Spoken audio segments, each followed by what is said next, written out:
That's it. Good evening, ladies and gentlemen. Welcome to this Berkeley County Board of Education meeting this Tuesday, July 28th, 2020. I call this meeting to order. I declare a quorum is present and the media has been notified. I'll now entertain a motion to approve the agenda. I make the motion. Second. There's a motion by Mr. Ramsey, a second by Ms. Conder to approve the agenda. Is there any discussion? Do want to state for everybody who's here and if it ever gets streamed, we have had a possible lightning strike power outage at Minriv, and we do not believe we're going to be able to live stream tonight. We're trying to get hotspots to get the information up from the system, but we don't know that we'll be live streaming, so we've got people working on that. So just wanted to let folks know that. All right, any other comments about the agenda? Hearing none, we'll call the question. All in favor, please respond by saying aye. Aye. Opposed, nay. The ayes have it. 6-0. Now entertain a motion to approve the minutes for the board meeting on July 14th, 2020. Make the motion. Second. There is a motion by Mr. Ramsey, a second by Ms. Conder, to approve the minutes of the board meeting on July 14th, 2020. Is there any discussion about the minutes? Hearing none, we'll call the question. All in favor, please respond by saying aye. Aye. Opposed, nay. The ayes have it. Now entertain a motion to enter into executive session. Make the motion. Second. There's a motion by Mr. Ramsey, and I think I heard the second was Ms. Bradley. Ms. Bradley, am I correct? Yes, ma'am. All right.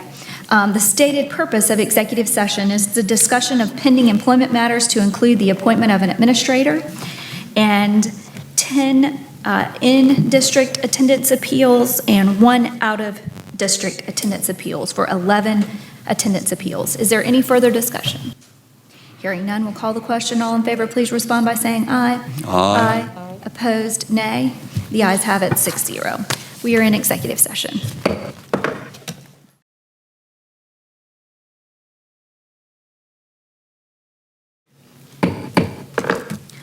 I'll now entertain a motion to return to regular session. So moved.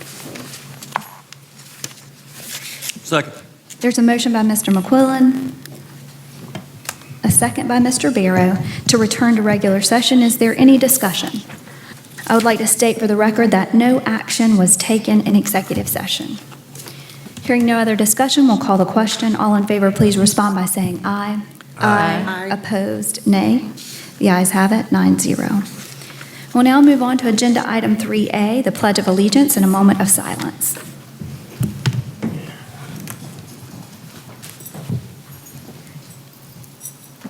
I pledge allegiance to the flag of the United States of America and to the republic for which it stands, one nation, under God, indivisible, with liberty and justice for all.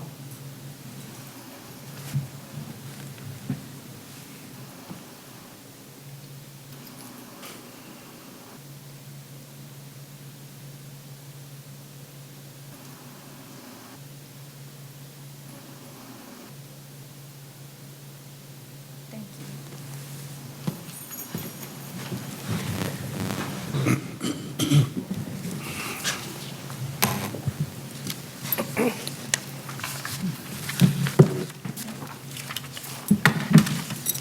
We do have to have 2 follow-up committee meetings tonight. So the next agenda item will be a recess for committee meetings. A motion to enter into a recess for academics and innovation and finance committee meetings to take place. So moved. Second. There's a motion by Mr. McQuillan, a second by Ms. Bradley. The full board will recess. Is there any discussion? Hearing none, we'll call the question. All in favor, please respond by saying aye. Aye. Opposed, nay. The ayes have it.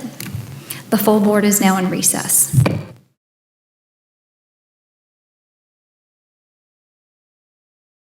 Ms. Conder, you are recognized. Thank you, Madam Chairman. I'm calling the Committee on Academics and Innovation to order. I declare there is a quorum of members present and note that the media has been given proper notice pursuant to the Freedom of Information Act.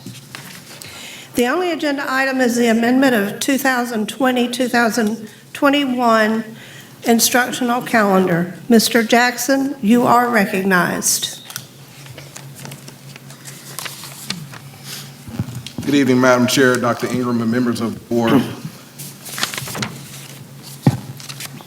As you alluded to in the last meeting, the Academics and Innovations Committee reviewed and approved Draft 2 for the 2020-2021 instructional calendar with the start date of August 24th.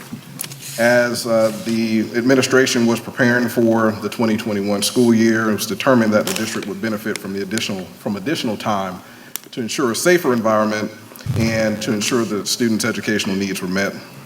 The administration proposes a start date of September 8th, which is the calendar that is being presented now. As with the previous presentation, the notable changes can be seen in orange.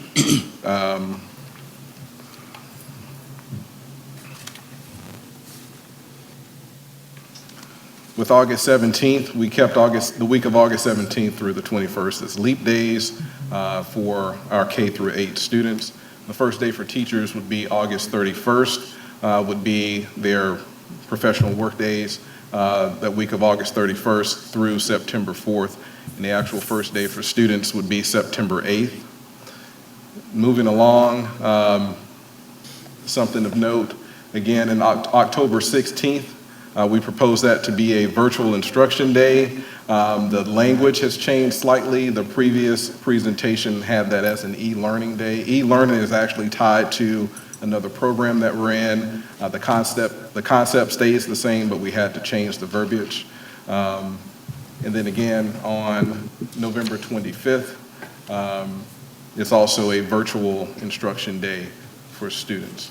All in all, obviously, starting school on September 8th, we would not be able to end first semester prior to the Christmas break, and so we propose first semester to end on January 28th, which is also highlighted in orange as a notable change.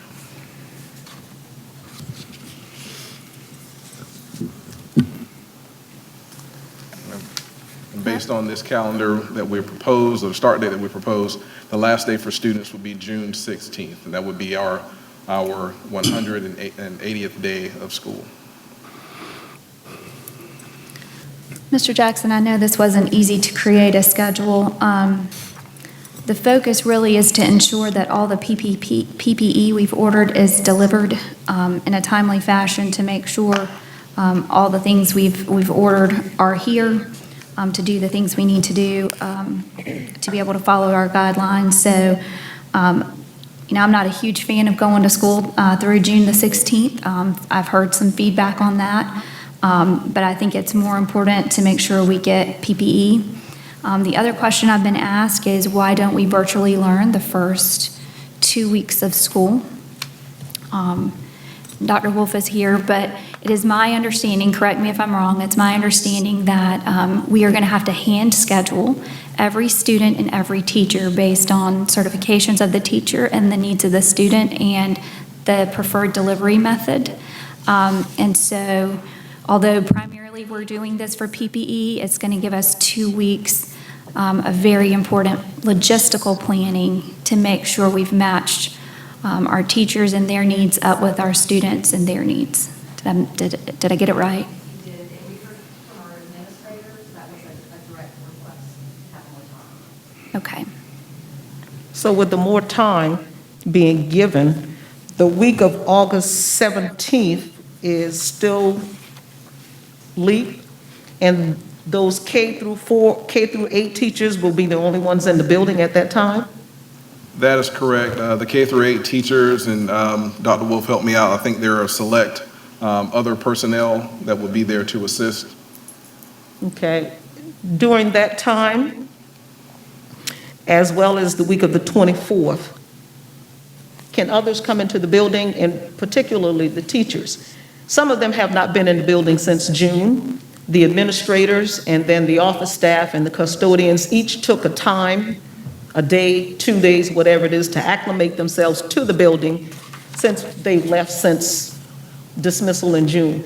will they have an opportunity during the week of the 17th as well to come back, acclimate themselves to the building, feel their way through, making sure they're comfortable that the PPE that we're getting is going to be there? Will they be able to see sanitation stations set up? I want them to feel comfortable coming back, and my mask is dropping. Right, But during that time, I want them to come in, acclimate themselves, and still feel comfortable enough to come back and teach September 8th. Yes, ma'am. And so I think you addressed 2 points there. One is the acclimation process and permission. I'll start with permission first.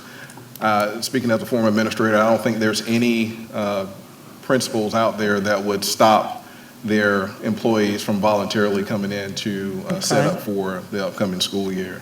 And so with that, I believe as long as we're following proper protocol and remaining safe, they will have access to the building.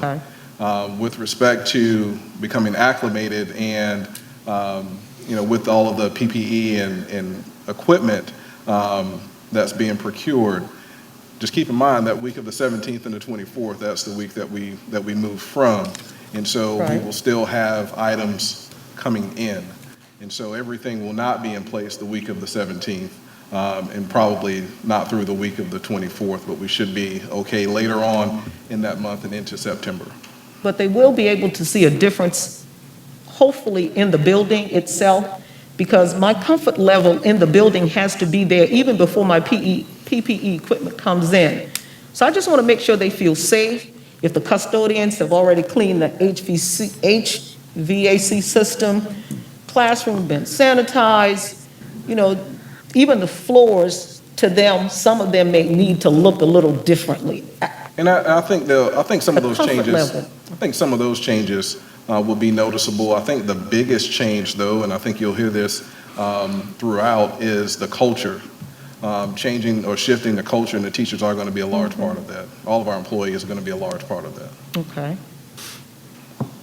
Mr. Jackson, I think it'll also give our custodians time to actually have some training on the COVID protocols, as well as the social distancing aspect and sanitizing the restrooms and the classrooms and so forth and so on. But I've spoken directly to several principals, and they are very happy that they're at least going to have a couple more weeks for scheduling purposes, because it is correct, being a former principal myself, scheduling in and of itself is not easy, but when you have different models that's blended and virtual and face-to-face, you not only have to accommodate those students, but you've got to accommodate the teacher request and make sure those models sync together on a schedule that works for everybody.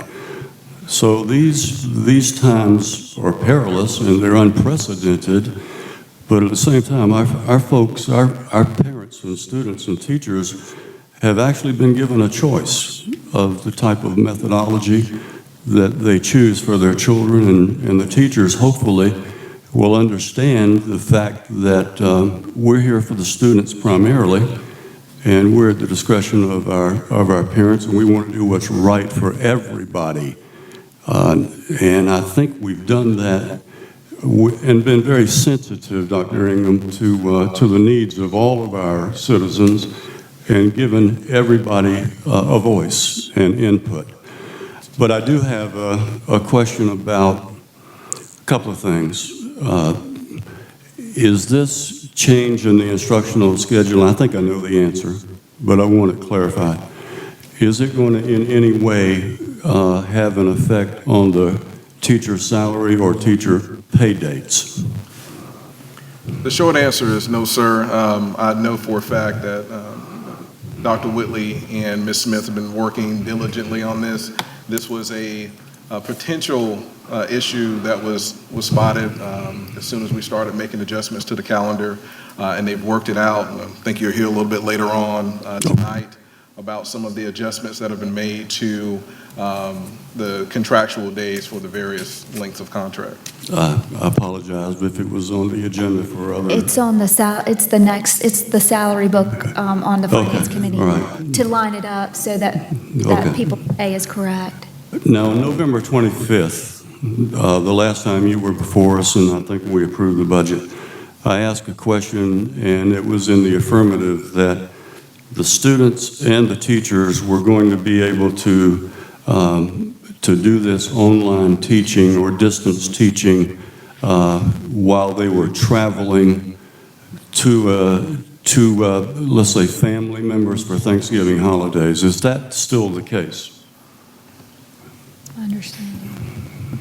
The students will be able to participate in their distance learning or their virtual learning from on location, wherever that may be.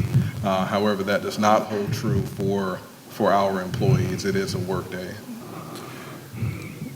When we had a cabinet discussion earlier this week, we debated that point, and the consensus of the cabinet was that we needed to protect the 180-day calendar, and the only way to do that with the September 8th start date was to shift the 25th to a virtual day. The e-learning days were basically for weather-related issues. Virtual is actually different. So that thinking from us has shifted some because we feel that we have to protect the 180-day calendar.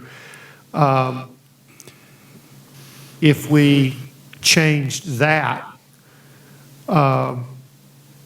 Mr. Barrow, then one could argue that why do we ever have to come to school, period? We could just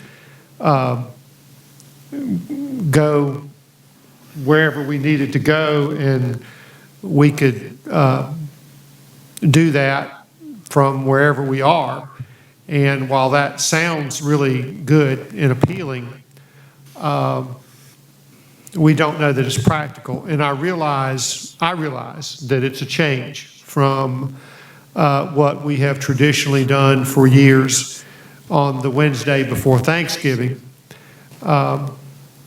because I myself would have to travel 7 hours by car one way to get to my family. But this is an unusual year, and I don't see this becoming something that we do long term. Hopefully, this will be the only year we have to do this. You know, it's my hope that the pandemic ends and we get back to normal as soon as possible. But we did have debate at the cabinet level, and I bring this as a consensus from cabinet to protect instructional days. Since I've been in South Carolina, we haven't had a 180-day year, quite frankly. We've had a hurricane threat every single year I've been here. This is year 8. And when I went to the emergency management my first year here in Berkeley County, they said, well, Dr. Ingram, welcome to hurricanes. What do you think of your first hurricane? And I kind of laughed and said, I'm from the Outer Banks of North Carolina. I'm real used to hurricanes. But it seems like the past few years, we have had a hurricane threat every single year, and I'm hoping this will be an anomaly. But we haven't had a 180-day calendar. And as superintendent, I feel like it would be irresponsible of me to recommend anything less than a 180-day instructional calendar to my board. Having said that, I'm pleased to implement whatever the board directs us to do. But I would just offer that this is an unusual year. And I realize that it may be an inconvenience and it may be a hardship, but nonetheless, my first responsibility is to the instruction of our kids. And we'll be as flexible as we possibly can with everybody and as sensitive as we possibly can with everybody. But and I would invite any cabinet member to, if I got it wrong from our debate earlier in the week, let me know, but I think I've captured what we discussed earlier this week. So help me understand this. 40 to 45% of our faculties, according to the surveys, the teachers are going to be teaching from home, either at home or some sort of a blended model, sometimes in the building. But some of them are actually going to be teaching from home. Is that correct? And Dr. Whitley, you've been working on this more closely than I have. Okay, that determination is not known. We've received information from those requested accommodations, and our employment attorney, Mr. Brandon Gaskins, and I will be going through the information. We will be calling principals and going through each staff member on case by case. So at this point, we have not established who will be coming. But if some teachers start the school year virtually, which a lot of them will, let's say they're working at home, and on November 25th, they have to come in, like everybody else, that doesn't make sense to me. If they're going to be virtual, why not let them be virtual on November 25th? And the other point that I would point out is that I recall for the last at least 2 months of this particular school year, all of our teachers work virtually at home. So what's the difference allowing them this flexibility, this one day, because this November 25 is a day that has traditionally been a holiday. And people have planned trips and they want to go, but they want to work and they want to get paid, but they also want to be with their families because they're only going, if they're traveling to Pennsylvania, they're going to have a day's travel and a day's travel back, and they're going to be with their family maybe 1 or 2 days. But if we allow them the flexibility to do this remotely, as we did the last 2 months of this school term, and as we are obviously going to do at the beginning of the school term, this seems to me counterproductive to require our teachers to come into the building, and if they were teaching at home, what's the difference? Why not let them teach remotely? Maybe I'm old-fashioned and confused in this, but I just see a double standard here. Some people can teach at home, and we're going to require them to come into the school. That doesn't make sense to me. And, you know, I understand the Cabinet's concern about the calendar, but we still have 180 days whether they're at home or not. Whether they're in the classroom or at home, the 180-day calendar is a non-starter because it should not enter into the conversation because our teachers are going to teach 180 days on a 190-day contract. So I strongly suggest that we revisit this particular day and allow our teachers some flexibility. I know they'd appreciate it. I know that they would appreciate the flexibility in allowing them to make that choice. Now, if they wanted to come in and do their online teaching at school, fine. But that's my 2 cents. Yes, sir. The only point I would, actually 2 point I would offer is, to whom would that opportunity be extended to, the work from home opportunity?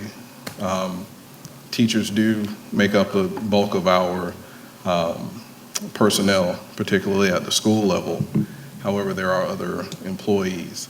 Who would we offer that opportunity to? I think that was one of the struggles that we faced when having the discussion in Cabinet. The other thing that we could take a look at is making an adjustment to that day. I guess switching that instructional day out for somewhere else along the calendar, which could extend the instructional calendar by a day. So on November 25, the bus drivers won't be driving. They're not affected. The cafeteria workers won't be serving lunch. They're not affected. You're basically talking about clerical folk and custodians. Now, why not just say anybody can do their job remotely, including including clerical?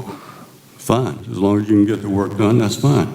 But custodians, they had to work during the pandemic. They were in the school, right?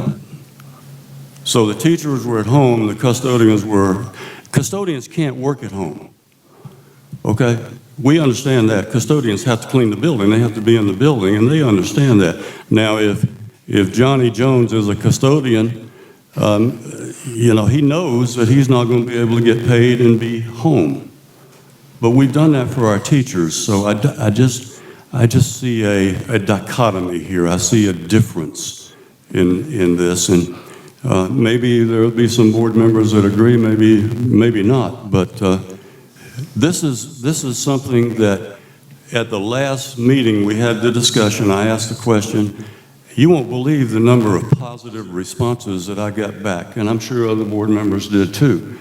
Now, when you allow something and then take it back, that's the wrong approach. I wish we'd have had this thought through and at least expressed these concerns earlier on, because when you give a kid a piece of candy and take it back, they're going to start crying.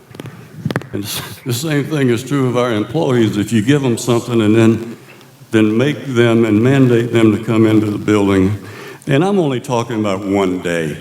I'm talking about one day in which people want to be with their families. Our employees are stressed. They're frustrated, as we all are, with this COVID. We're all frustrated, so let's reach out to them and give them something to say, hey, our school board understands that we want to travel and we want to accommodate that. Dion, what the Blue Day in December is, what kind of day is that? The Blue Day in December is a regular instructional day. It's a regular day? So there aren't any It's a half day. It's a half day? Yes, ma'am. It denotes, the blue just denotes it's a progress report distribution. And there are no late-ins for the high schools this year? There are no late-ins for the high school. There are no early outs for K through 8. Okay. I see some of Mr. Barrow's points. And I agree with Mr. Barrow as well. valid. Make a lot of sense. But it's got to be practical. I'd like to offer, if it pleases the committee, I know we're still in committee, Yeah. believe it or not. I'd like to offer 2 possible recommendations. Go ahead. One is this. If you notice, June 2021, 17th and 18th, those are 2 teacher work days. There's a possibility of moving that work day from the 18th, June 18th, and moving that to November 25th. That would create, and making June 17th a regular instructional day for students, and the last day for teachers would still be June 18th, and that would be a work day. I don't know if it solves the problem on November 25th, but that is one option. Well, it solves the immediate problem, which is the next holiday that's coming. I mean, I don't really think that people understand how far out the school year is going to go. Right. That you're talking, and you worked really hard with the Christmas schedule to get us down to the 16th or 17th. Yes, ma'am. Because we were looking at teachers working the following week, was in the 20s of June, which I got a lot of negative feedback about that as well. Which brings to the next possible solution, and I'm just putting solutions out there, which is to move the instructional day from November 25th and tack it on into June, which would put that last teacher workday into the week of The June 21. 21st. We'll put it on June 21. Those teacher work days, staff development days, those are required by the state. Must have a total of 10. I feel we have to do something to move that 25th, because everything Mr. Barrow made a lot of sense to me. It's just November the 25th, that I don't see how that works. So whatever we have to do to solve that problem, we need to solve. What's on the 10th of November? That's an observed holiday? 10th of November just indicates the end of first quarter. End of first 25th day. quarter. Yes, ma'am. But it's a regular school day. Yes. Mr. Barrow, would you like to make a motion to amend the calendar? Or to accept. Well, I think I would probably defer, not defer, but I'm not exactly sure how I would phrase it. I'm not sure of a particular motion, maybe to I was going to say, revisit it. well, no, it's got to pass tonight because your salary book has got to pass. So option one, right, I think maybe is the best option. Option one that Dion had was to exchange the 25th Of November for, with the 17th. with the 17th of So June. that would make the 25th a teacher workday, not a virtual learning day. Right. So does that, I'm not sure that accomplishes what teachers actually want. Or to make that a holiday day, you keep everything the same, make that the 25th a holiday, you can make the 17th a virtual, the last day of Yes. school. Yeah, And that then 18th and 21st would be teachers. Work days. Correct. That's option B. That's option B. Yes, That makes sense to me. that's preferable Okay. to me. I can make the motion if you wish. Yeah. Is, Okay. can I ask a question first? Sure. If we make the 25th a holiday and the 17th a half a day, would that, and the second half to be a workday for the teachers, would they be able to complete school on the 18th? Unfortunately, you can't do both of those. If we did it as a half day, the way we structure our instructional days, that half day actually counts towards a full day. And so if we wouldn't be able to accomplish both. But I see. don't generally, I mean, I'm not talking for principals, but don't generally, you pack your room up, you get your stuff straight, you sign your paperwork, you get done. So if we made that a half day and they got their stuff There's- packed up and their books turned in and they There could would be done. in theory, be ample opportunity for teachers to complete. The principals do employ some flexibility on the last day. I was gonna say, I feel like principals have just a little bit of, go home from here, job well done, you're over, all your tactical stuff is I can't done. confirm or deny. I was gonna say, don't put that on video. People are always looking for something good on video.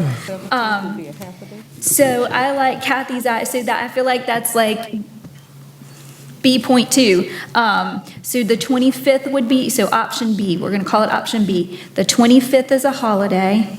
Karen's gonna kill us because this is going to change the salary book that she's getting for the 4th time that she's getting ready to show us. So the 25th is a holiday, so they get their normal holiday back. The 17th will be a half day for kiddos. The 18th and the 21st will be teacher work days Of June. of June. So the 17th of June is a half day for kids, the 18th and 21st of June are teacher work days, and that gives you back the 25th as a true holiday. Here, Dave. Okay, thank you. Down at the very bottom. Yes, ma'am. You can mobilize that motion. Option B. Lacey's also gonna kill us because she has to keep up with all the crazy things. I think this, I do think that this does provide some normalcy, and we do have a lot of employees from out of state who moved here from West Virginia and Georgia and North Carolina and even the upstate. Hopefully by Thanksgiving, we'll be functioning more normally and people will be able to go and spend time with their family. Maybe that'll relieve some stress from folks. Okay. Is there any Madam Chair, further discussion? Yes, I'd like to make an amendment, or we're going to. We haven't even made the motion yet, I'm sorry. So we're going to let you make the motion to amend the calendar. Okay, very good. Okay. Thank you, Ms. Condor. Thank you. I'd like to amend the calendar to have the 25th of November as a student and teacher holiday, and have the 17th day of June a half-day for students, and the 18th and 21st of June as teacher work days.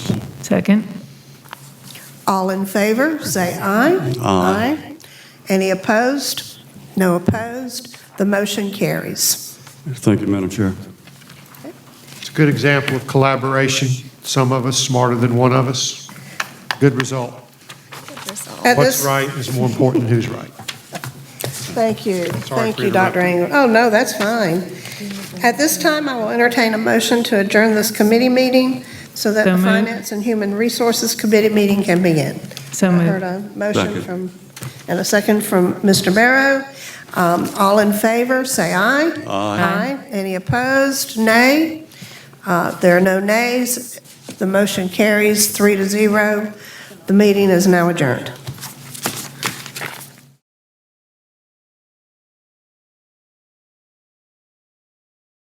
Mr. Ramsey, you're recognized. I am calling the Committee on Finance and Human Resources to order. I declare there is a quorum of committee members present, and note that the media has been given proper notice pursuant to the Freedom of Information Act. Our first agenda item is a revision of the Berkeley County School District 2000-2001 salary book. Dr. Karen Whitley, you are recognized.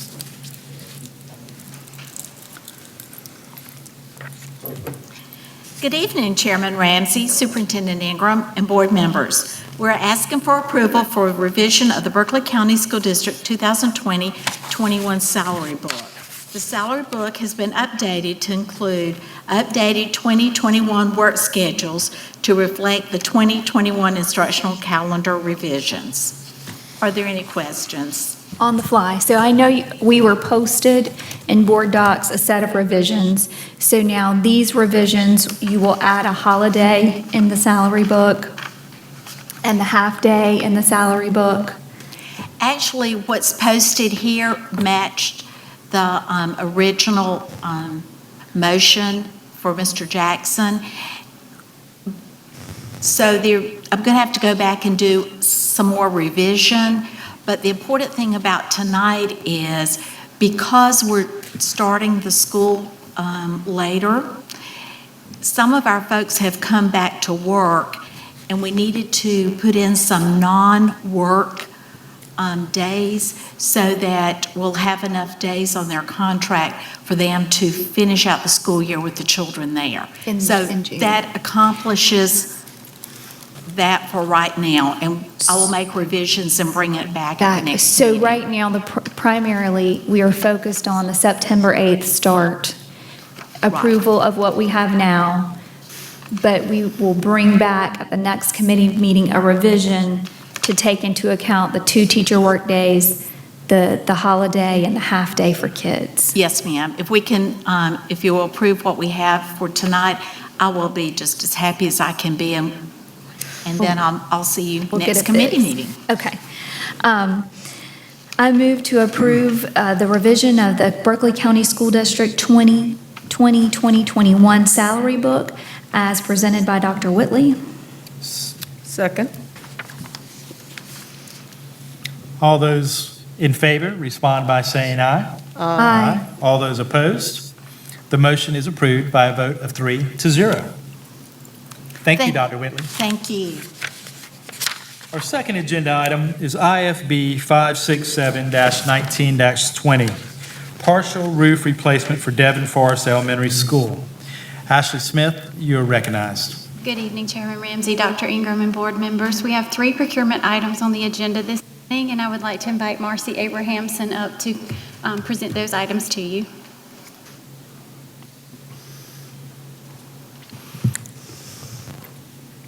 Good evening, Chairman Ramsey, Dr. Ingram, members of the board. We have 3 procurement items to bring to you tonight. The first is IFB 567-1920 for Devon Forest partial roof replacement. This was a project that was secured by invitation for bid to complete the partial roof replacement at Devon Forest Elementary School. This was an extremely competitive process with a total of 6 bids received. After tabulation and evaluation, Southern Roofing Services Incorporated was determined to be the lowest responsive and responsible bidder for a total cost of $929,375, which includes the base bid and the 3 alternates.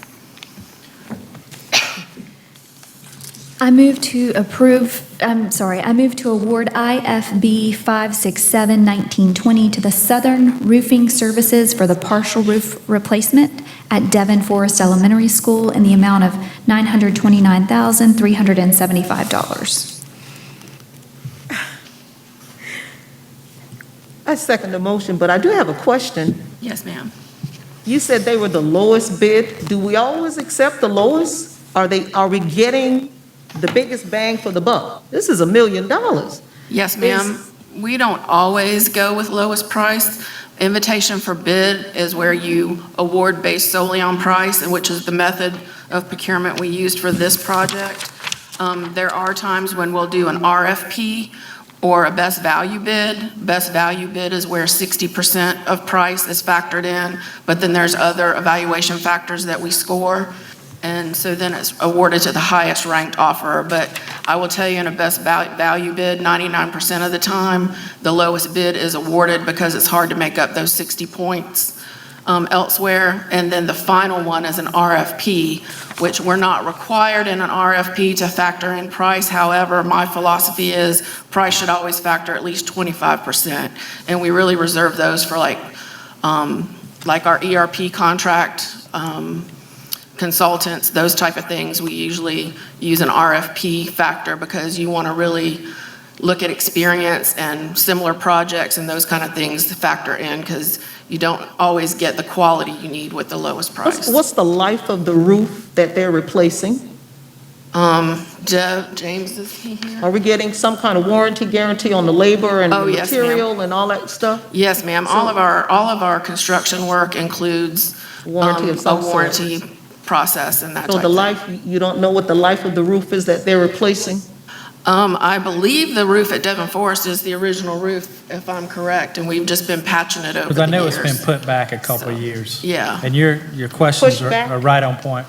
Okay, go ahead. Oh, I'm sorry, I didn't mean to interrupt you. I was just, part of my thought process when I was looking at this is, one thing to understand is we have different projects come from different monies, like some come from capital money, some comes from bonds, some comes from a general fund, and also there's sometimes time constraints on why the reasons that we have to pay for something now versus why wait till later. But part of my concern and thought process was, hey, this is almost $1 million. And is now the time we want to spend $1 million on a roof on Devon Forest? Well, the answer could be yes, or the answer could be no. But part of the thought process moving forward with these additions that we have to do and some of these must-need improvements that we have to make so we make more room for our students, that has to be our thought process on all these type of projects. But in this one here, with me doing my research, I'm not certain, but I kind of came to the same thing that Marcy's saying. The roof was pretty old and it needed to happen. Okay. But if something doesn't really need to be happening, my thought process to the administration is, yeah, we know we need this, we know we need that, we know there's millions of things that we need. But The you're main still thing we talking need about is a more room for the partial students. roof. Right. When's the other part going to get done? Well, essentially with all the alternates, I'll have to go back and double check the bid, but I think we're going to essentially replace that entire roof at this point because we were able to accept all of the alternates. Okay. And on the other good side, right now is a great time to get work done because contractors are hungry. So we actually, just as if you're borrowing money, you got really low rates right now, you get good prices. But at the same time, I heard lumber was hard to find. I don't know if they're putting lumber in this, but, tar and brick mortar maybe is scarce as lumber. But anyway, I had that's the just same my thoughts. concern. That's why, yeah, definitely. I want to know why we did partial and not the entire thing, or... Well, like I said, essentially, we established these as a base bid, and then the alternates are different sections of the roof. We deem it a partial roof replacement because we're never sure if we're going to be able to accept all of the alternates. But essentially, since we were able to get this within budget and accept all 3 alternates, we're essentially going to replace that entire roof. Okay. And, I know having to replace a partial roof at my house means there's a leak somewhere else over here. I just want to make sure, but... Yeah. Right. Motion, That's a second? good question. Yeah. All those in favor, respond by saying aye. Aye. Aye. All those opposed? The motion is approved by a vote of 3-0. Our third agenda item is RFP 568, 19-20, athletic field contractors. Ashley Smith, you're recognized, and now Marcy. Thank you. Thank you. RFP 568-1920 is an IDC for athletic field contractors. This contract was conducted to establish a district-wide athletic field maintenance and repair contract for various projects needed to maintain or improve school athletic fields to ensure safe and aesthetically pleasing playing surfaces. Projects will range in complexity and scope to include construction of new fields, grading and site work, various drainage, construction and repairs, repair or replacement of turf or sod, and minor field repairs or maintenance on an as-needed basis.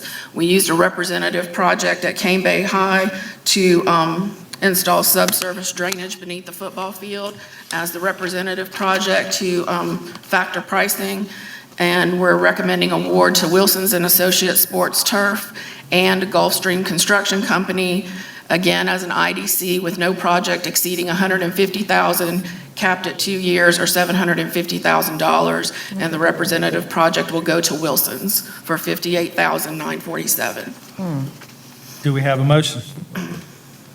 I move to award RFP 568-1920 as an indefinite delivery contract for athletic field contractors to Wilson's and Associates Sports Turf Incorporated and Gulfstream Construction Company Incorporated for a maximum contract term of 2 years or $750,000, with Wilson and Associates receiving the representative project for a total of $58,947. Second. Do we have any discussion? I'm not going to discuss money again. We will call At the least question. until Dr. Whitley comes. Second. All those in favor respond by saying aye. Aye. All those opposed? The motion is approved by a vote of 3-0. Our fourth agenda item is IFB 569-19-20, construction of building additions at CBM and SRM. Ashley Smith recognized, and Marcy, take it away. Thank you.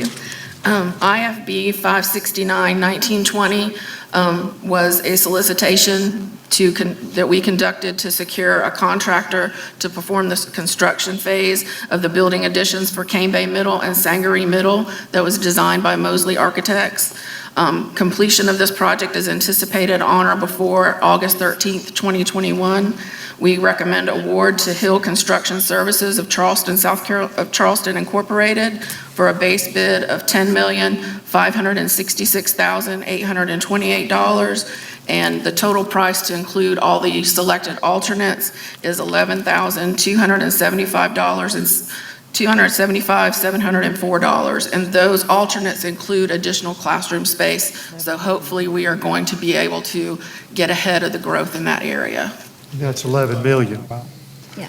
Do we have a motion? I move to award IFB 569-1920 to Hill Construction Services of Charleston Incorporated for the additions at Cane Bay Middle and Sangaree Middle in the amount of $11,275,704, which includes the base bid and alternates as demonstrated on the published award notice.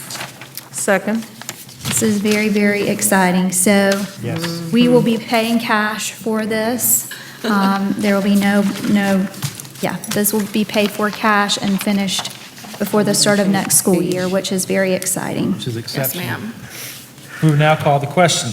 All those in favor respond by saying aye. Aye. All those opposed? The motion is approved by a vote of 3-0. Thank you, Marcy. Thank you. Ashley.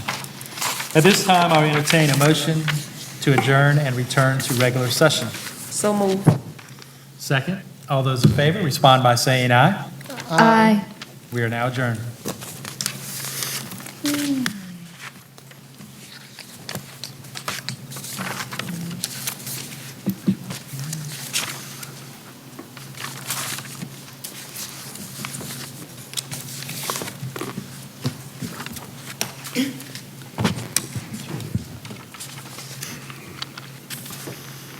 We're on agenda item 4B, return to regular session. I'll now entertain a motion to return to regular session. So moved. Second. There's a motion by Ms. Littleton, a second by Ms. Bradley to return to regular session. Is there any discussion?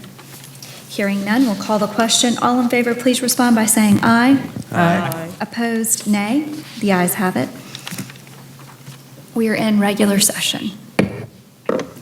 We'll now be moving on to agenda item 5A, citizen comments. In order to conduct the meeting in an orderly and efficient manner, we ask that you honor the following guidelines. Stakeholder comments are welcomed and encouraged. However, the board will not take immediate action on public comments at this meeting. Any person wishing to address the board must register prior to the meeting. Comments must be regarding programs, policies, or procedures. Comments regarding complaints against employees other than district-level executives or references to students other than the child of the speaker will not be heard in public session. Groups addressing the same topic should select one speaker. Comments will be limited to 3 minutes per speaker. The board chair reserves the right to allot additional time or halt public comments that do not adhere to the guidelines. First person registered is Colleen Shoemaker, a teacher at College Park Middle, Parent Choices and teacher. Ms. Shoemaker.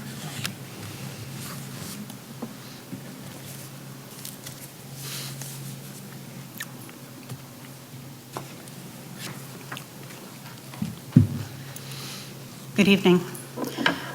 My name is Colleen Shoemaker. I'm a 7th grade math and pre-algebra teacher at College Park Middle School, but I am also a parent of a rising 6th grader. So I come tonight as both a Berkeley County employee and parent. I want to begin by expressing my appreciation for tonight's approval that the start date for the upcoming school year be moved to September 8th. This action is a positive one that will help our schools and teachers be more prepared when it is time to welcome back our students. However, we have to question how we will be welcoming them back. I recently sent an email to each of you indicating my own personal struggles with this decision of returning face-to-face as a teacher and a mom. And I'd like to thank Mr. Barrow for your sincere reply and advice. Although I do not qualify to teach virtually and do not intend to request a virtual position because there are others more in need of those positions than myself, I still believe that a virtual until safe is the best choice. When we have to talk about waivers, masks, temperature checks, isolation rooms, spraying and sanitizing desks between classes, a 10-minute process, by the way, separated desks, no group work, no sharing supplies, adjusting bell schedules to limit those in the hall and schedule restroom breaks, and eating lunch in the classroom where they can't even sit and talk with friends. Are these the things that make you say, it's safe enough to send students and teachers back? Not for me. And that is why my daughter is registered for the blended learning pathway. Not only is she not going back, but we will be separated. What would be the point in having her home when I will be bringing back the germs I'm trying to keep from her?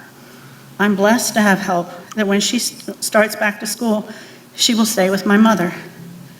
I believe we missed an opportunity here, that we learned many lessons from the e-learning at the end of the 1920 school year, and we could have used these to our advantage in opening virtually this year. But it's not too late to take a step back and reconsider the face-to-face option, at least until COVID numbers have improved. Even though I will be returning, I remain on the side of virtual until safe. Thank you. Rindy Ryan, Learning Path Choice Deadline. Ms. Ryan.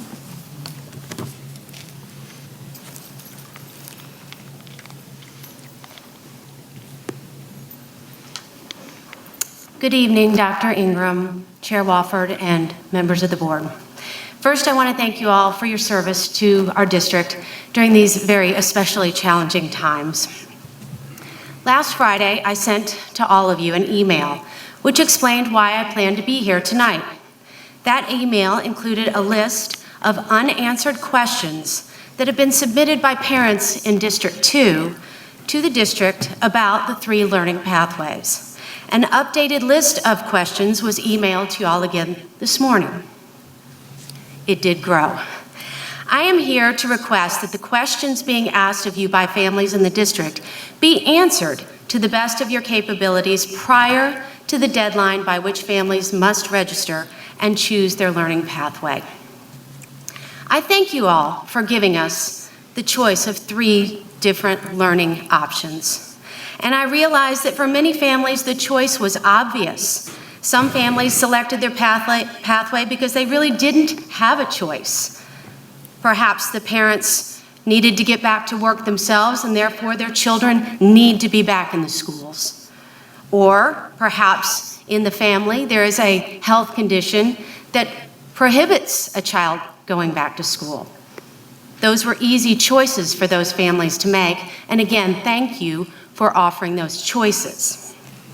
But you should also recognize the fact that some families in the district really do have a choice that we can make, and we are looking to you all for answers to help us make an informed choice about what will be the least disruptive, most suitable learning situation for our children. And the answers to questions being asked of you are not there yet. I've looked. I see a whole lot of questions, very few answers. Please give us the information we need to make an informed choice. I am certain that if you and the individual school principals provide us with as much detail as you possibly can, with of course the disclaimer that it is subject to changes as we are in a very evolving situation, you will have far fewer complaints or pathway change requests once school is in session again. Please consider extending the registration deadline so that questions may be answered before families must make their decision tomorrow. Thank you.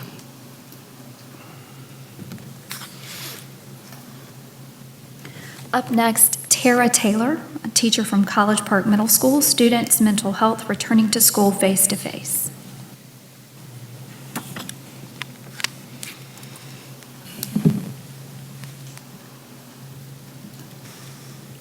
Dr. Ingram and esteemed school board members, thank you for allowing me to speak to you tonight about student mental health and opening schools face-to-face. For weeks now, opening of schools has been the center of most conversations. The main argument is children's need to get back to normal and get back to school. I don't think a lot of people understand that school's going to be anything but normal this year. I'm entering into my 5th year as a classroom teacher. The emphasis since I began teaching has been collaboration, flexible seating, student choices, all of which I have embraced and made a mission to create a student-friendly classroom. I will go as far to say that this is a huge strength that I have as a teacher. This year, however, my classroom will not be as inviting. There will not be collaboration with classmates. There will be no choice in seating. Most of the students do not know what that's going to look like as they have been allowed choices since they've started school. My point is, school will not be normal. Students will not be sharing materials, finding a seat where they learn best, no eating in the cafeterias for lunch, no playing on play equipment at recess. Students are going to walk into classrooms with rows of seating, separated by at least 3 feet. No jobs will be given to students to help pass out papers, pass out supplies, or monitor hall passes.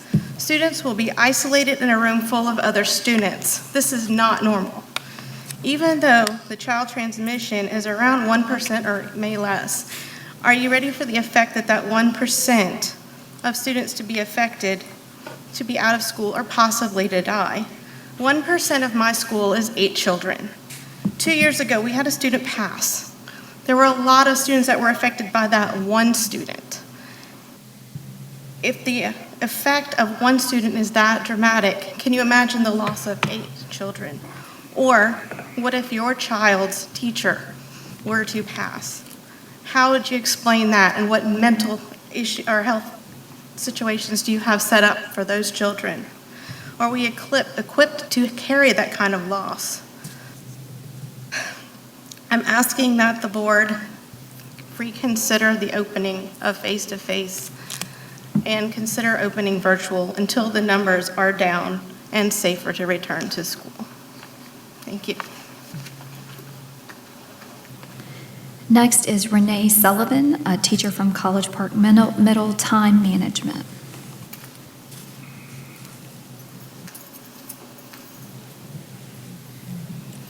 Hi, thank you for allowing me to speak tonight. I have one question that I want to ask you.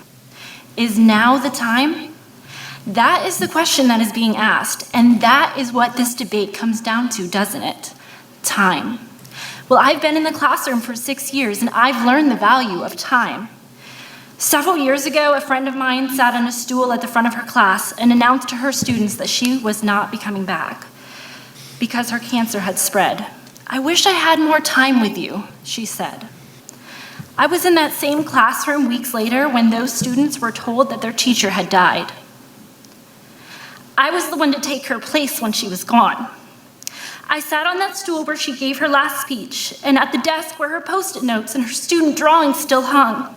We all tried to go back to normal, to fill the time by learning about grammar and reading novels, but there is an aspect of learning that gets sucked away with the absence of someone. And oh, how we wish for more time. Several years later, in my own classroom, I experienced the empty desk of a lost student. It's hard to teach when that empty desk looms in front of you day after day. It's hard for a student to learn when their partner's desk is empty. It's hard to attend the funeral of a child and to hug that child's mom. And oh, how we wish for more time. Starting the year virtually would buy us more time to mitigate the risk to our healthcare system, more time for teachers, schools, and parents to prepare for better options, and more time to spend with our families. Going back now means people will get sick with lasting effects on their lives, and we will be thrown into virtual learning after a few weeks unprepared. We will all be wishing we had more time. Going back now, when cases are only rising, means inevitably having to attend another funeral for a student, or again having to be the strong adult in a room full of broken down kids who have just lost the teacher that they called their school mom. How many times would that happen? How many empty desks would that create? And how many school moms will we sacrifice to find out? We have time to make the right choice. So I'll ask you again, is now the time? Thank you. Jen Gibson, Community Concerns.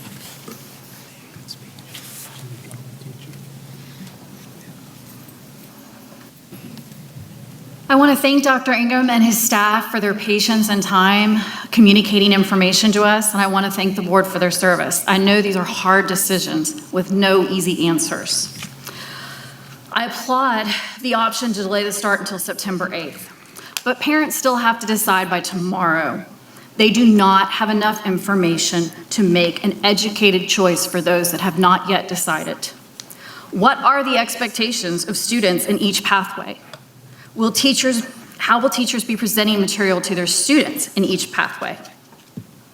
If too many students return to school and there aren't enough teachers, it won't be practical to social distance.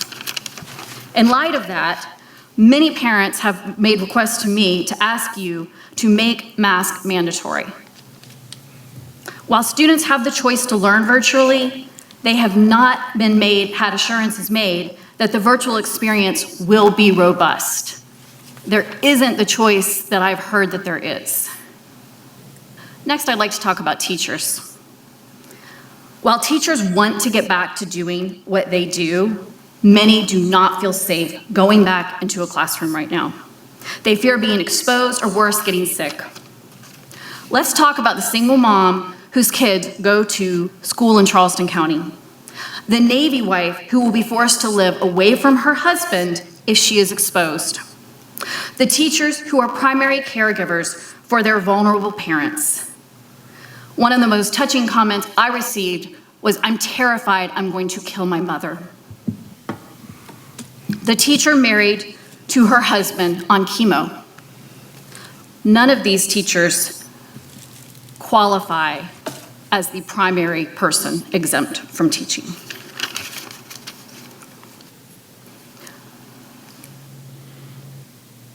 What procedures are in place if a student or teacher dies at school? That's a question that I've been getting. Return or resign is not a choice for teachers. The reality is that you need teachers more than teachers need you. Because of low pay and poor benefits, it is easy to find a different job with a better salary. They stay because they love our children. At some point, they will take you up on your offer to resign. I'm worried about this year. It's going to be rough. But do you know what terrifies me? The teacher shortages that we are about to face long term. It will take us years to recover from this. Teachers overwhelmingly want to teach virtually. They feel as how they can best teach and the best way that they can keep our families safe. The reality is parents can't go back to work if their teachers are quarantined and their kids can't come to school. And teachers will be in a horrible situation without having the preparation for virtual instruction. Thank you. Sue Stevenson, teacher at College Park Middle. Other options?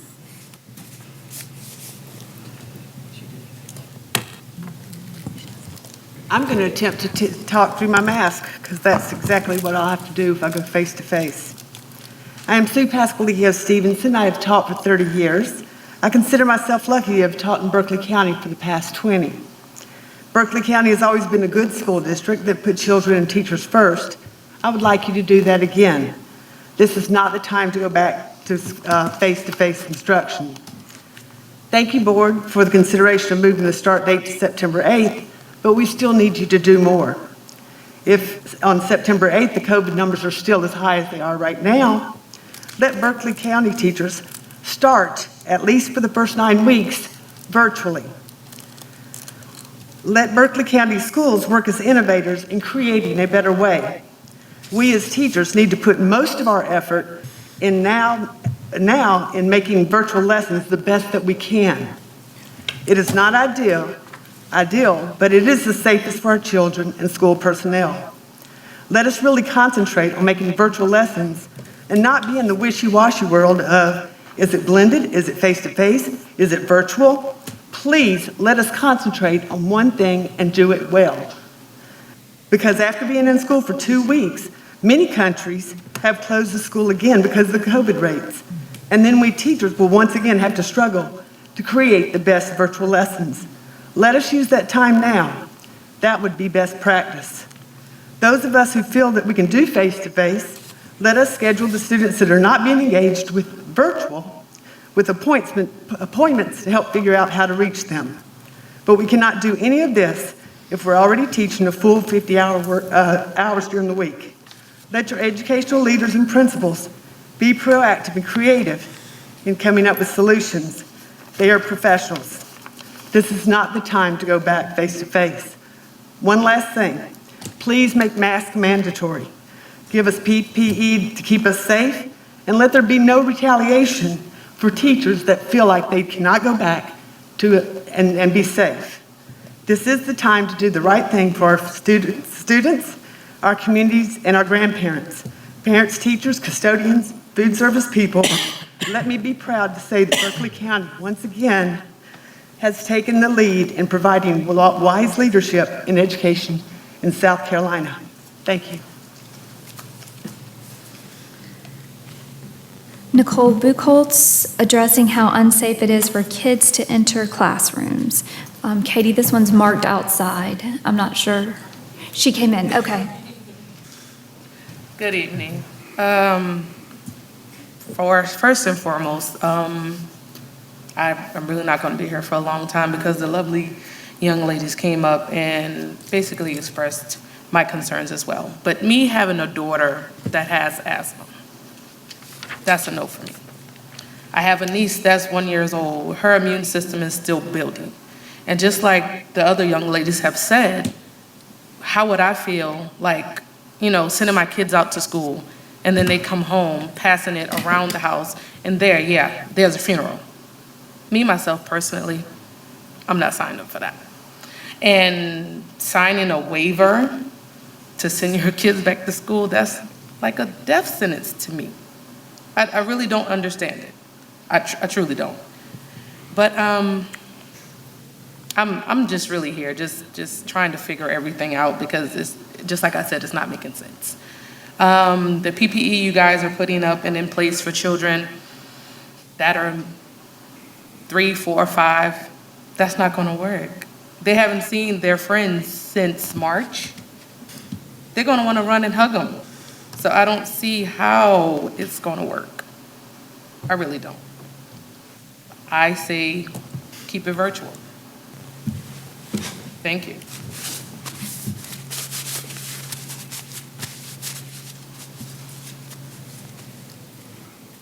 I'm sorry if I say this incorrectly. Alonza Bennett. Everything about children staying at home school. And if I got any of that wrong, fix it. Good afternoon, everyone. Yes, I was looking at this. If the child stay at home and they don't have no internet, how's that going to work at home? That's one thing. And we got to look at the picture that everyone don't have no internet. Because some people don't have that kind of money to buy no internet, because internet is very high. So then they go to school, are the class going to be clean every time the children change classes? That's the thing we're going to look at. So if the class is not being taken care of clean every time, then you're always going to have a problem, because you don't know who will have the coronavirus. So nobody knows. But the whole idea, are we really looking in our own self and looking at our own soul and see what these children really need? Because it's about them. It's not about us no more. It's about the children right now. We need to look into ourselves and feel about the children's soul. Are they really learning to get the really education they need? Are we really looking into this situation like we're supposed to? Are we just going to do something because we were threatened to do it? It's not about that no more. It's about one thing. Look into yourself. If you had a child to go to school and they come home sick, what can you do? And they're about to die. Look into yourself now. Don't look at we get ready to leave out of here. Because number one, you can't stop it. Only person can stop it is the Lord Jesus Christ. We need to look into our own self and see what we need for the children, the best knowledge of ourselves. Take wisdom. Let's take wisdom and look at this thing like we're supposed to. Because it's no time. This is not to play with. This is real. This is something real. And the children are dying. First it was the older people, now the children are dying. Even the babies are dying now. We need to look at the situation like what you're supposed to look at right now. Look at this thing like you're supposed to. Go back on the 8th of September, it might be good. But the thing about it, it's going to get worse. Why is it going to get worse? Because number one, the only man can heal the land is Jesus Christ. Remember that. Amen.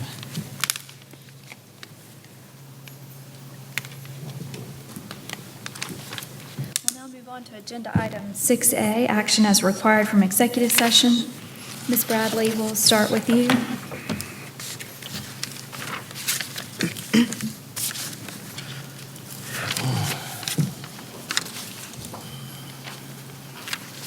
Thought she said Ms. Bradley. You did? Yes, ma'am. All right. The appointment of the administrator. Okay. Madam Chair, I would like to make a motion that we accept the recommendation of the administration to name Mr. Jeremy Osborne as the new innovative learning coordinator with a contract to take effect on July 29, 2020. Mr. Osborne? Is there a second? Second. Got a motion by Ms. Bradley, a second by Mr. McQuillan, to accept the recommendation of the administration to name Mr. Jeremy Osborne as the new innovative learning coordinator with a contract to take effect on July 29, 2020. Is there any further discussion? Hearing none, we'll call the question. All in favor, please respond by saying aye. Aye. Opposed, nay. The ayes have it, 9-0. Congratulations.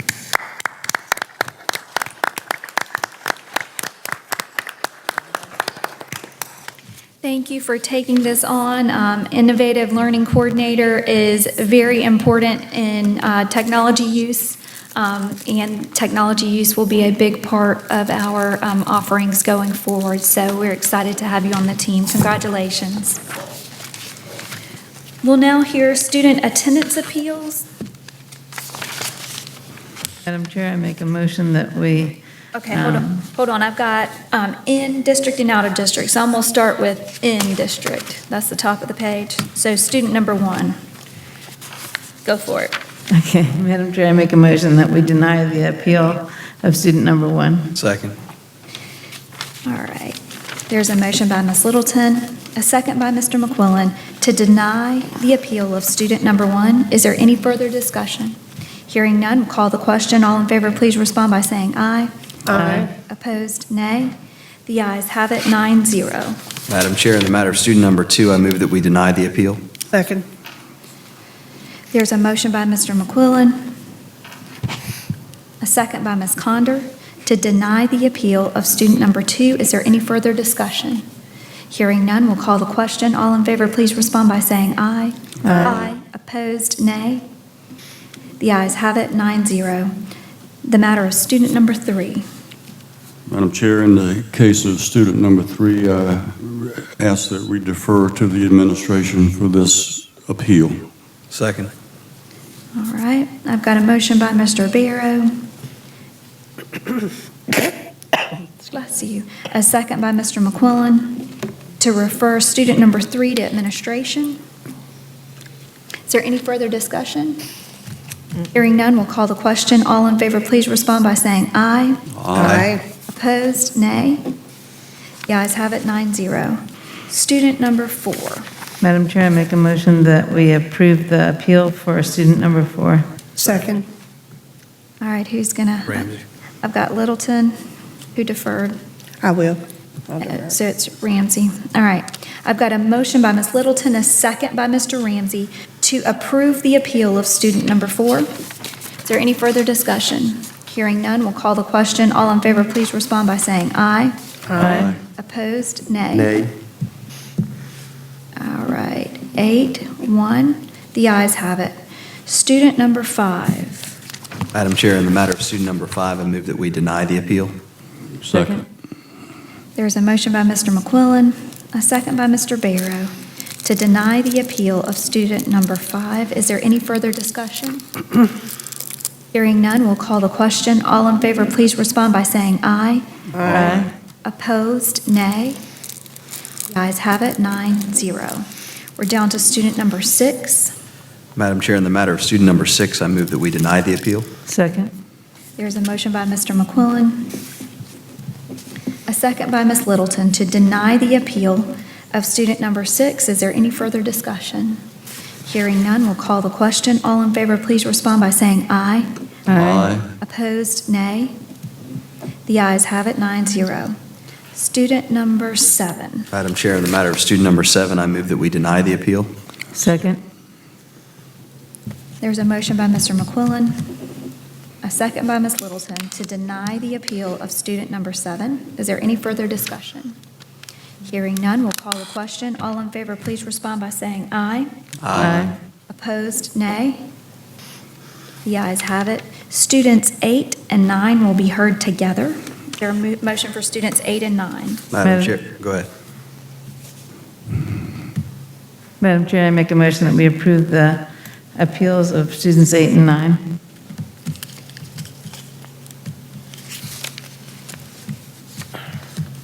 There's a motion by Ms. Littleton. Is there a second? Second. A second from Ms. Bradley. Students 8 and 9. So the motion is to approve the appeals for student 8 and 9. Is there any further discussion?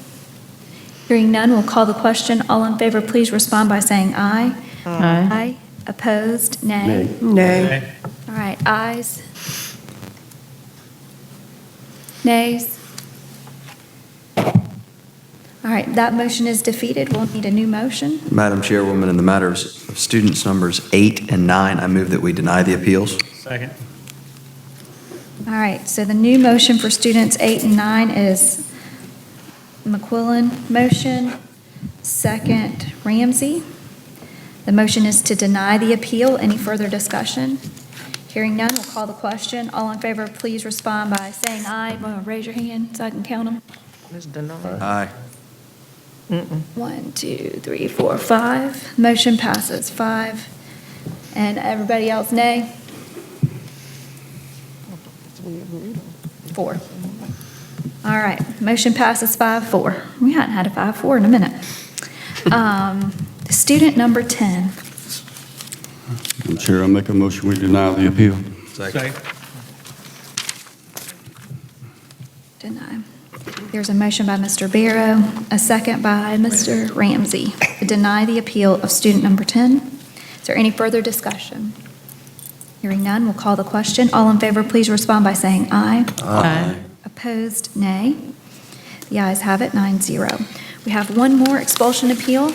It is an out-of-district appeal, and the child is number 1. So I will hear a motion for student number 1. Madam Chair, I make a motion we accept the appeal as long as the parent pay the tuition to Berkeley County School District. I second Mr. Barrow.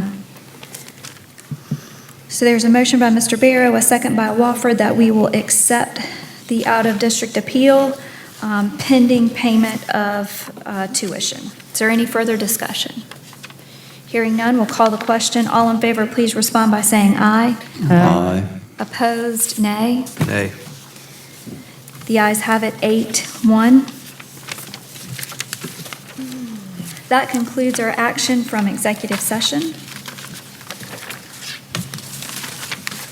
We'll be moving now to committee reports.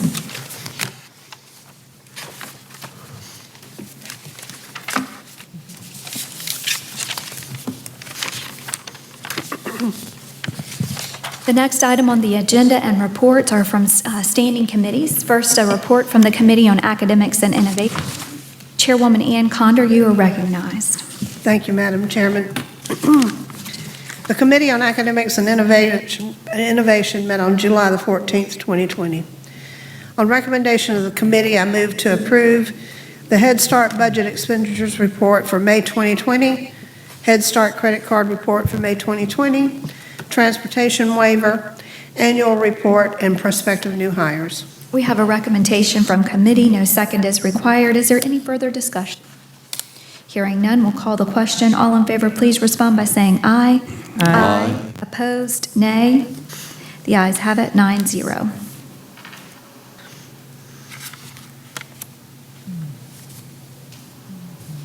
Okay. Also, Madam Chairman, the committee met earlier this evening, and on recommendation of the committee, I move to approve the revised instructional calendar as moved for by Mr. Barrow, and the change that we had determined would be made by the committee, changing November the 25th as a holiday, and making up for that change at the end of the school year on June the 17th being a half day for students and teachers, or students, and the 17th, 18th, and 21st being teacher work days for the 2020-2021 school year as recommended by the administration. We have a recommendation from committee. No second is required. Is there any further discussion? Hearing none, we'll call the question. All in favor, please respond by saying aye. Aye. Opposed, nay. The ayes have it, 9-0.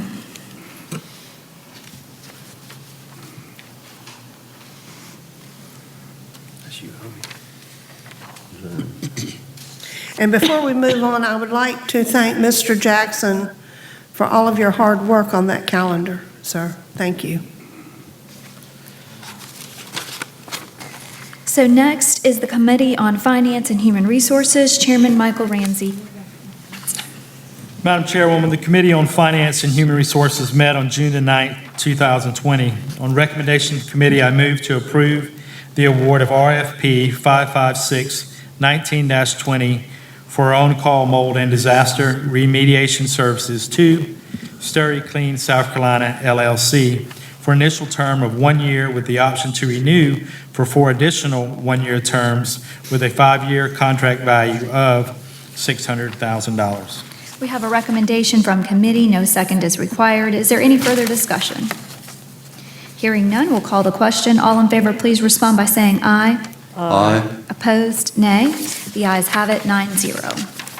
Also, the committee met on July the 14th, 2020. On recommendation of the committee, I move to approve the first reading approval to revise policy GCCAA, sick leave. We have a recommendation from committee. No second is required. Is there any further discussion? Hearing none, we'll call the question. All in favor, please respond by saying aye. Aye. Opposed, nay. The ayes have it, 9-0. Also, on recommendation of the committee, I move to approve the first reading to revise policy GCCA, vacation leave and holidays. We have a recommendation from committee. No second is required. Is there any further discussion? Hearing none, we'll call the question. All in favor, please respond by saying aye. Aye. Opposed, nay. The ayes have it, 9-0. Also, on recommendation of the committee, I move to approve the first reading to revise policy GBGD, workers' compensation. We have a recommendation from committee. No second is required. Is there any further discussion? Hearing none, we'll call the question. All in favor, please respond by saying aye. Aye. Opposed, nay. The ayes have it. Also, on recommendation of the committee, I move to approve the second reading to revise policy DG, deposit of funds and cash in schools. We have a recommendation from committee. No second is required. Is there any further discussion? Hearing none, we'll call the question. All in favor, please respond by saying aye. Aye. Opposed, nay. The ayes have it, 9-0. Also, on recommendation of the committee, I move to approve the 2020-2021 capital budget as presented. We have a recommendation from committee. No second is required. Is there any further discussion? Hearing none, we'll call the question. All in favor, please respond by saying aye. Aye. Opposed, nay. The ayes have it, 9-0. Also, on recommendation of the committee, I move to approve the spending plan to complete the South Carolina CARES ESSER 2020 application. We have a recommendation from committee. No second is required. Is there any further discussion? Hearing none, we'll call the question. All in favor, please respond by saying aye. Aye. Opposed, nay. The ayes have it, 9-0. Also, on recommendation of the committee, I move to approve the award of BVB number 560-19-20 for indefinite delivery general contractor services to IPW Construction Group, Demolition and Environment Company, LLC, and Strentham and Associates, Incorporated, for a maximum 2-year term, or the maximum value of $750,000 is realized. No single project shall exceed $150,000, and IPW Construction Group will receive the representative project for the selective demolition at BEC, valued at $71,625. We have a recommendation from committee. No second is required. Is there any further discussion? Hearing none, we'll call the question. All in favor, please respond by saying aye. Aye. Opposed, nay. The ayes have it, 9-0. Also, on recommendation of the committee, I move to approve the award of RFQ number 563-19-20 for indefinite delivery architectural and engineering services to Loyola Architecture, PC Mosley Architects, ADC Engineering Incorporated, and Infrastructure Consulting and Engineering for a 2-year term or until the maximum value of $300,000 is realized. No single project shall exceed $100,000. We have a recommendation from committee. No second is required. Is there any further discussion? Hearing none, we'll call the question. All in favor, please respond by saying aye. Aye. Opposed, nay. The ayes have it, 9-0. Also, on recommendation of the committee, I move to approve the award of RFP number 566-19-20 for asphalt repair, seal coating, and striping to Superior Blacktop Services for an initial term of 1 year with an option to renew for 4 additional 1-year terms with a 5-year contract value of $242,500. We have a recommendation from committee. No second is required. Is there any further discussion? Hearing none, we'll call the question. All in favor, please respond by saying aye. Aye. Opposed, nay. The ayes have it, 9-0. Also, the committee met earlier this evening, and on recommendation of the committee, I move to approve the revised Berkeley County School District 2021 salary book as presented. We have a recommendation from committee. No second is required. Is there any further discussion? Hearing none, we'll call the question. All in favor, please respond by saying aye. Aye. Opposed, nay. The ayes have it. Also, on recommendation of the committee, I move to award IFB 567-19-20 to Southern Roofing Services for a partial roof replacement at Devon Forest Elementary School in the amount of $929,375. We have a recommendation from committee. No second is required. Is there any further discussion? Hearing none, I'll call the question. All in favor, please respond by saying aye. Aye. Opposed, nay. The ayes have it, 9-0. Also, on recommendation of the committee, I move to award RFP 568-19-20 as an indefinite delivery contract for athletic field contractors to Wilson's and Associates Sports Turf Incorporated and Gulfstream Construction Company Incorporated for a maximum contract term of 2 years or $750,000, with Wilson's and Associates receiving the representative project for a total of $58,947. We have a recommendation from committee. No second is required. Is there any further discussion? Hearing none, we'll call the question. All in favor, please respond by saying aye. Aye. Opposed, nay. The ayes have it, 9-0. Also, on recommendation of the committee, I move to award our IFB 569-19-20 to Hill Construction Services of Charleston Incorporated for the additions at Cane Bay Middle and Sangaré Middle in the amount of $11,275,704, which includes the base bid and alternatives as demonstrated on the published award notice. We have a recommendation from committee. No second is required. Is there any further discussion? Hearing none, we'll call the question. All in favor, please respond by saying aye. Aye. Opposed, nay. The ayes have it, 9-0. Madam Chairwoman, I thankfully conclude my report. You did have a heck of a report. Thank you so much. Next on the agenda is Superintendent Ingram. Agenda item 9A. Dr. Ingram, you're recognized. Thank you, Madam Chair, board members, members of the audience. I would yield a portion of my time tonight to Teacher Forum leaders Amy Hardison and Judy Rainey for some comments that they have asked to make. So, ladies, thank you for coming tonight.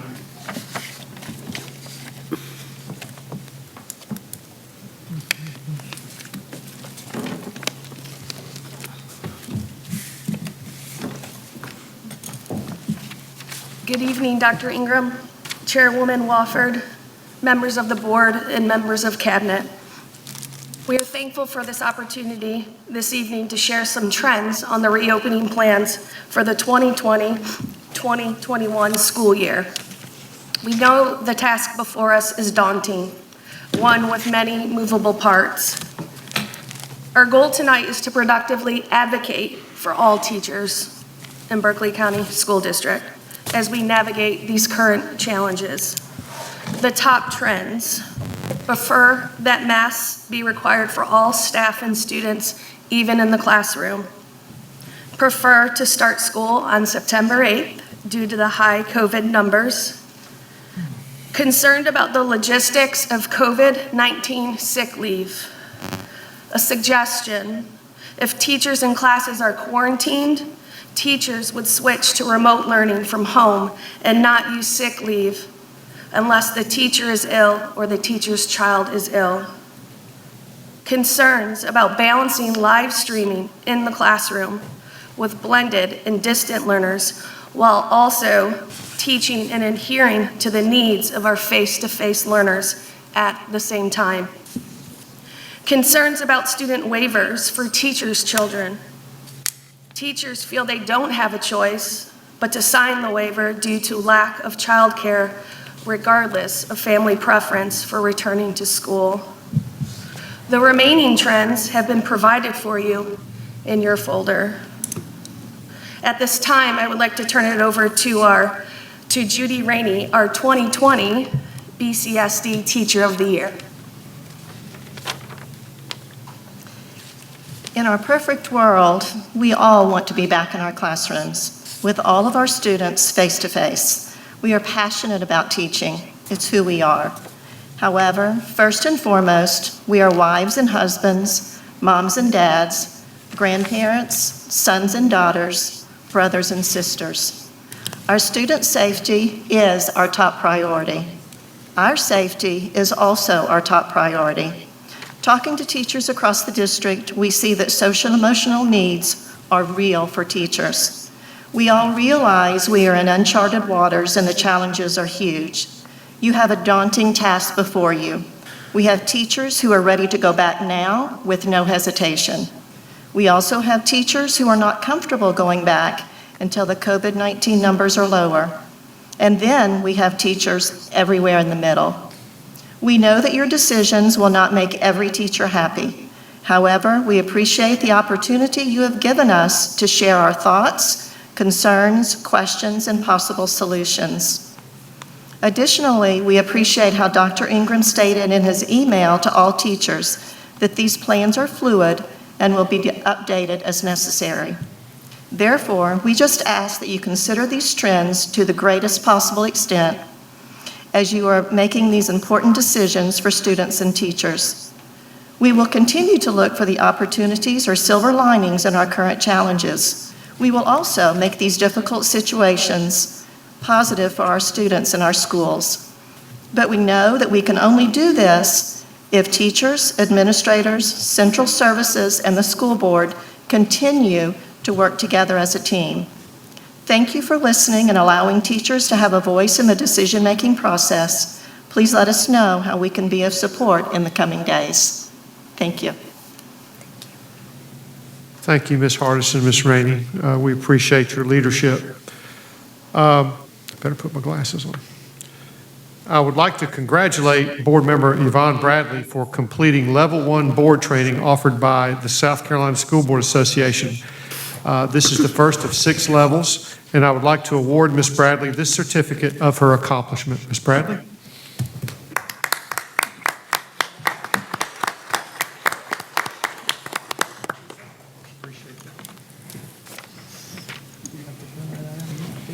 Superintendent Ingram, I hope this gives me the opportunity to speak a little more freely at these meetings. You do quite well. You do quite well. Congratulations. It's not easy for board members to take time out of their busy schedules to attend trainings, and it is quite a time commitment. So congratulations to you, Ms. Bradley, and to other board members who have completed similar trainings over your tenures as board members. I would also like to thank all of those who participated in the development of our reentry plan. It was one of 6 first approved by the State Department of Education. Molly Spearman's office released this information to the press yesterday. I understand that there are many different opinions regarding reopening, and we'll continue to adjust our plans and protocols and offer high-quality instruction to our students. I would like to remind everyone that the pandemic is still very fluid, and it will continue to challenge our resilience and adaptability moving forward. We are learning more every day, and the plan that we have developed will be updated regularly as needed. Schools are working on their individual plans, which will have different nuances due to the individual designs of their buildings. Their plans are due to the Central Services Office in early August. I want to thank our administrative teams now publicly for all the work they have done and will in completing their work in the coming weeks. A master schedule, as mentioned earlier, always has its challenges, but this year our school leaders will also be working on a master schedule that support 3 learning pathways. We have some of the very best leaders here in Berkeley County and in the school district, and I have the utmost confidence in their abilities to make decisions that are best for their schools. We have received a large volume of emails and calls within and from our community, including our staff and parents with questions about reopening and those expressing support for our plans and concerns about our plans. Our staff has worked hard on the Back to School website, which parents can visit to stay informed. We are also encouraging everyone to review the FAQ section of that Back to School website, which is updated regularly. The next few weeks are going to require my focus on supporting our principals as they finalize their plans and ensuring that we are prepared to open our schools. As such, I wanted to let you know that I will not be able to respond to these requests at the volume they're being received. And I'll be working with the communications department to share the information so that questions and answers can be added to the FAQs, or so that our communications team can work with my staff to provide an answer to our families who require individual assistance. We may not be able to answer every email or return each phone call, but we will review the feedback and handle appropriately at the district level and school level if needed. We also have received questions that are very school-specific that I believe will be answered after schools release their approved plans in the coming weeks. Madam Chair, board members, and audience members, that concludes my report for the evening. Thank you, Dr. Ingram. This was a very challenging 2 weeks. We did have an activity to complete, which was Dr. Ingram's, each board member's evaluation of Dr. Ingram's progress this past year. I don't have to have 9 to make the math work out, but I have to have more than 2. So if before the next board, my goal will be the next board meeting. If I don't get it all by then, it will be one of the board meetings in August. But you should have a paper copy. All you have to do is go through the paper copy and mark where you believe Dr. Ingram is on that particular thing. If you don't know how to scan on your phone, find a teenager and they can show you. Now you go in notes and you can scan on your phone and text it to me. You can bring it back to me the next meeting. If that's how you're going to get it to me, let me know. It just takes about 2 to 4 hours for me to aggregate all the data in the tool. So I need to get it several days before the board meeting it's going to be presented. So it's important. We need to get it done. It's very, very important for us to get it done. But we had a lot of things facing us this week, and people put their effort in that, and I appreciate that. So please work on your evaluation, get in touch with me. And if you can't get it to me, you can get it to Lacey, who can get it to me. She can help you get that worked out. If you want to just drop yours off here in an envelope, she can get it scanned and get it to me. So without further ado, we will move on to agenda item 11A. So moved. There's a motion to adjourn by Mr. McQuillan, second by Wofford. Is there any further discussion? Hearing none, we'll call the question. All in favor, please respond by saying aye. Aye. Opposed, nay. The ayes have it, 9-0. We are adjourned.